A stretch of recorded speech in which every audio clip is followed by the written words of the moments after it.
Good morning दोस्तों। आज है 25 दिसंबर और आज के बनने वाले हरियाणा करंट अफेयर के क्वेश्चंस इस वीडियो में हम रिवीजन करने जा रहे हैं। लेकिन उससे पहले मैं आपको बता दूं कि अगर आप चैनल पर पहली बार आए हैं तो आप हमारे चैनल के पिछले जो करंट अफेयर हैं उन्हें PDF के रूप में भी डाउनलोड करके पढ़ सकते हैं। अगर आपको डाउनलोड करने में कोई भी प्रॉब्लम आती है तो आपको करना क्या है, बस यहाँ पर स्क्रीन पर दी गई इस QR कोड को स्कैन करना है और जितने भी महीने की आपको PDF चाहिए उतने रुपए आपको पेटीएम, वॉलेट, गूगल पे या फ़ोन पे के द्वारा पे कर देने हैं और उसका स्क्रीनशॉट आपको यहाँ स्क्रीन पर दिए गए व्हाट्सएप नंबर पर सेंड कर देना है। तो जो PDF फाइल है वो हम आपको व्हाट्सएप पर ही सेंड कर देंगे। तो इस प्रकार से भी आप इन्हें डाउनलोड कर सकते हैं या फिर डिस्क्रिप्शन में दिए गए लिंक पर जाकर भी आप इन्हें डाउनलोड कर सकते हैं। तो चलिए फिलहाल चलते हैं अपनी वीडियो पर। तो पहला प्रश्न है, पिछले एक वर्ष में हरियाणा में हर 100 लोगों में से कितने लोगों की मौत वायु प्रदूषण से हुई है? तो ये हुई है 19 लोगों की, 100 में से 19 लोगों की मौत। पिछले एक वर्ष में वायु प्रदूषण से होने वाली बीमारियों की वजह से करीब 17 लाख लोगों की मौतें हुई हैं। पंजाब में हर 100 में से 18.8 और हरियाणा में 19 लोगों की मौत वायु प्रदूषण की वजह से हुई है। यही नहीं, इस दौरान मरीजों के इलाज व अन्य खर्चों की वजह से देश पर एक वर्ष में 2,60,000 करोड़ का आर्थिक बोझ भी पड़ा है। लेसेंट्स जर्नल में प्रकाशित इंडियन काउंसिल ऑफ मेडिकल की रिसर्च स्टडी में कहा गया है कि इंडोर प्रदूषण में 64% कमी रिकॉर्ड हुई है, पर आउटडोर पॉल्यूशन में 115% का इजाफा हुआ है। वातावरण में पार्टिकुलेट्स मैटर ज़्यादा होने से जो बीमारी हुई है उससे करीब 10 लाख मौतें हुई हैं। इसके बाद है, हरियाणा के किस जिले में 25 करोड़ की लागत से मदर चाइल्ड हेल्थ यूनिट का निर्माण किया जाएगा? तो ये किया जाएगा फरीदाबाद में। BK अस्पताल में करीब 25 करोड़ की लागत से मदर चाइल्ड हेल्थ यूनिट्स का विस्तार किया जाएगा। इसके बनने के बाद एक साथ 400 महिलाएं व बच्चों की देखभाल हो सकेगी। अभी अस्पताल में सिर्फ 200 बेड की ही व्यवस्था है। जनवरी 2021 से इसके विस्तार का काम शुरू होगा और जनवरी 2022 तक बनकर यूनिट तैयार हो जाएगी। PWD यानी कि पब्लिक वर्क्स डिपार्टमेंट को इसकी बिल्डिंग निर्माण की जिम्मेदारी दी गई है। इससे बनने का मुख्य उद्देश्य मातृत्व एवं शिशु मृत्यु दर में कमी लाना है। इसका सबसे बड़ा फायदा यह होगा कि डिलीवरी के लिए BK अस्पताल आने वाली महिलाओं को CHC यानी कि कम्युनिटी हेल्थ सेंटर और PHC यानी कि प्राइमरी हेल्थ केयर में रेफर नहीं करना पड़ेगा। इसके बाद है, मुख्यमंत्री मनोहर लाल ने प्रदेश में कहां से कहां तक का सफ़र रैपिड कॉरिडोर के तहत तय करने की मंजूरी प्रदान की है? तो ये की है पानीपत से दिल्ली तक। अब पानीपत से नई दिल्ली का सफ़र सिर्फ 45 मिनट में ही पूरा हो सकेगा। रीजनल रैपिड ट्रांसपोर्ट सिस्टम पर मनोहर मंत्री लाल ने मोहर लगा दी है। रैपिड परियोजना के लिए 4,699 करोड़ रुपए प्रदेश सरकार देगी। रैपिड ट्रैक पर कुल 17 स्टेशन बनाए जाएंगे। इनमें से 6 स्टेशन दिल्ली के होंगे और 11 स्टेशन हरियाणा में होंगे। हरियाणा में रैपिड ट्रेन का डिपो भी बनाया जाएगा। इसके लिए 125 एकड़ जमीन चिन्हित की जा चुकी है। कुल 103.2 किलोमीटर लंबे इस ट्रैक का निर्माण एवं कमीशनिंग 2 चरणों में अंदर होगी। सराय कालेखां से मोरथल डिपो का 58.28 किलोमीटर का एक पार्ट होगा, तो दूसरा चरण मोरथल से पानीपत डिपो तक का होगा, जिसकी कुल दूरी 44.74 किलोमीटर होगी।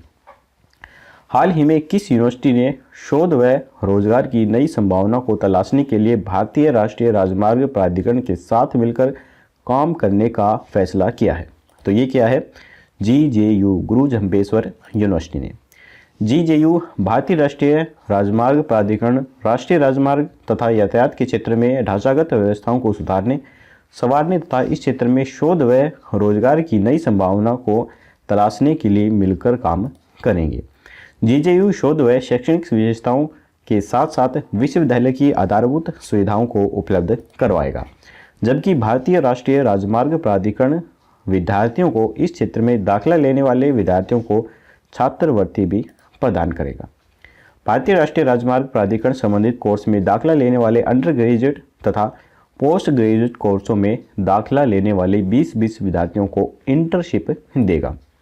इस दौरान अंडर ग्रेजुएट कोर्स के विद्यार्थियों को 8,000 रुपये तथा पोस्ट ग्रेजुएट विद्यार्थियों को 15,000 रुपये प्रति माह की छात्रवृत्ति भी दी जाएगी। इस MOU के तहत विश्वविद्यालय अपने दोनों तरफ 25-25 किलोमीटर अर्थात 50 किलोमीटर के हाईवे को अपनाएगा तथा अपनी सेवाएं भी देगा।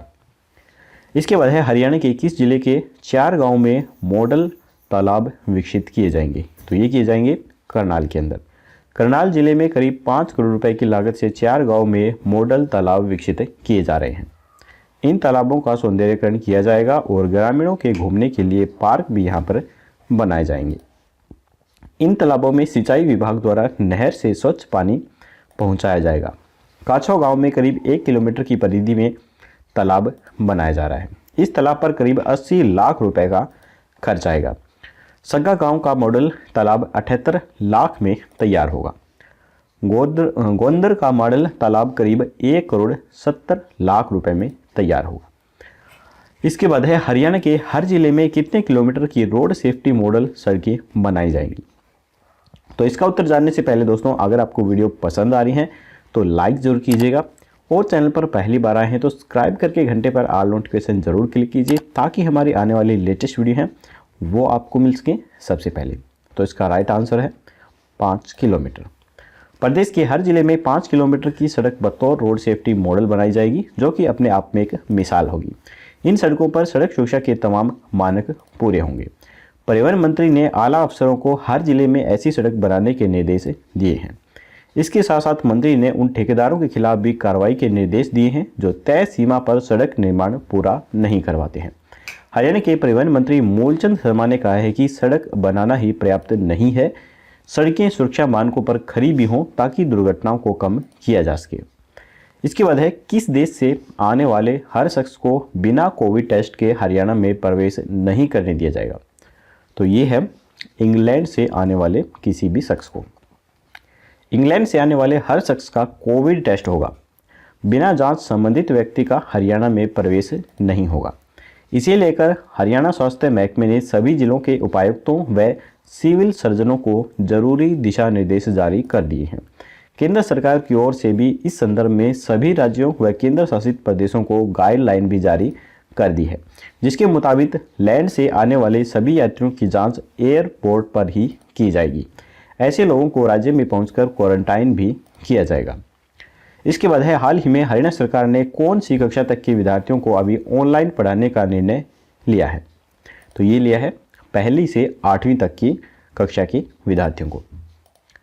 कोरोना महामारी के चलते हरियाणा सरकार ने अभी 8वीं तक के स्कूल नहीं खोलने का आदेश दिया है। प्रदेश सरकार बच्चों की सेहत को लेकर कोई जोखिम नहीं उठाना चाहती है। इसके चलते 8वीं तक की पढ़ाई पूर्व की तरह दूरवर्ती शिक्षा, एजुसेट और दूसरे ऑनलाइन माध्यम से जारी रहेगी। बच्चों का साल खराब न हो, इसके लिए 8वीं तक के सभी स्टूडेंट को शिक्षा विभाग के द्वारा अवसर मोबाइल ऐप से जोड़ा जाएगा। इसी ऐप के जरिए जनवरी के पहले सप्ताह में बच्चों के सतत व्यापक मूल्यांकन और मासिक मूल्यांकन टेस्ट भी लिए जाएंगे। शिक्षकों को परिवार के साथ घूमने जाने की अनुमति भी दे दी गई है। शिक्षा विभाग ने वर्ष 2020 से 2023 तक के लिए अवकाश यात्रा भत्ते के रूप में 33.5 करोड़ रुपए से अधिक का बजट जारी किया है।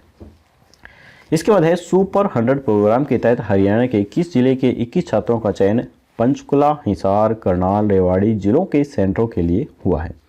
तो ये हुआ है गुरुग्राम के 21 छात्रों का चयन।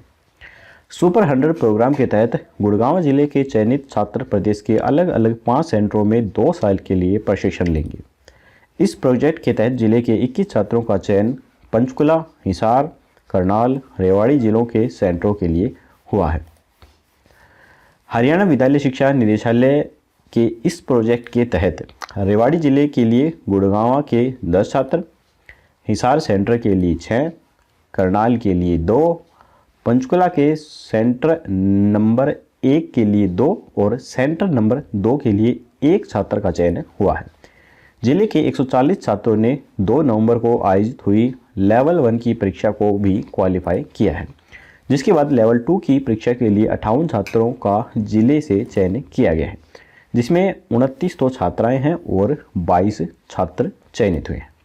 इन सभी छात्रों में से 21 छात्र छात्राओं को क्वालिफाई किया गया है।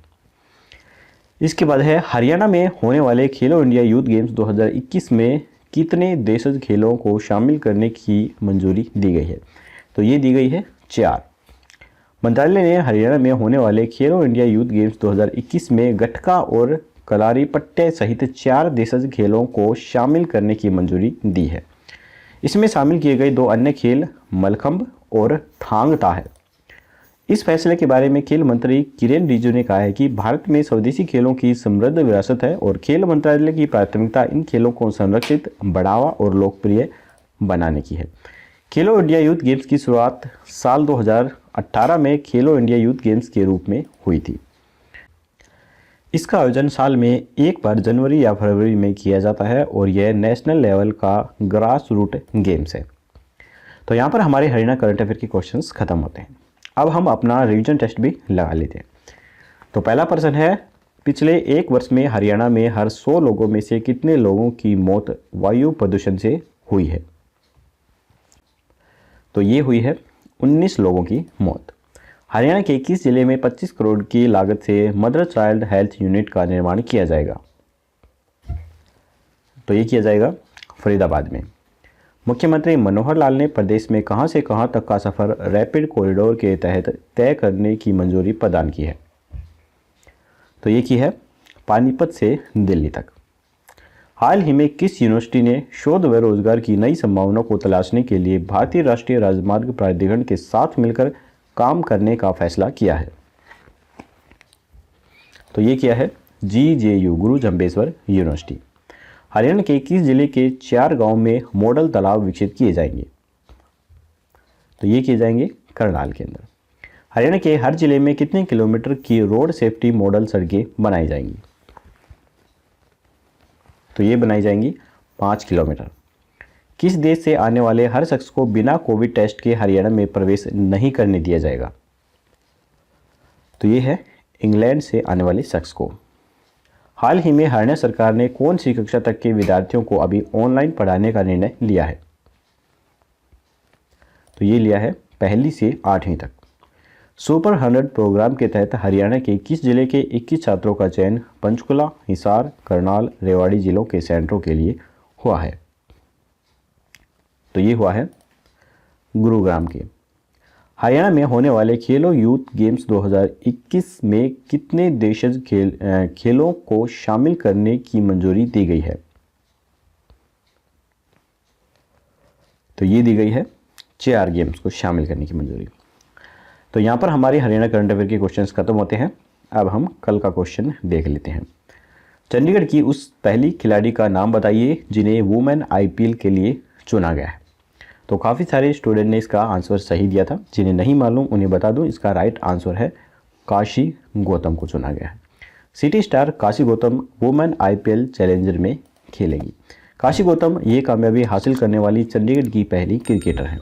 उन्हें स्मृति मंदाना की कप्तानी वाली टीम में शामिल किया गया है। काशी को तैयार करने का क्रेडिट उनके कोच नागेश गुप्ता को जाता है। तो चलिए आप देख लेते हैं आज का क्वेश्चंस। हरियाणा के किस जिले में मेगा फूड पार्क बनाने के लिए नाबार्ड से ऋण की मंजूरी मिली है? तो यहाँ पर 4 ऑप्शन है, रोहतक, हिसार, सोनीपत, कुरुक्षेत्र। आपको राइट ऑप्शन हमें कमेंट बॉक्स में बताना है। तो चलिए आज की वीडियो यहीं पर खत्म होती है। अगर आपको वीडियो पसंद आई हो तो लाइक जरूर कीजिएगा। चैनल पर नए हैं तो सब्सक्राइब करना बिल्कुल मत भूलिए। तो चलिए कल मिलेंगे ऐसी ही कोई नई वीडियो के साथ। तब तक के लिए जय हिंद, जय भारत।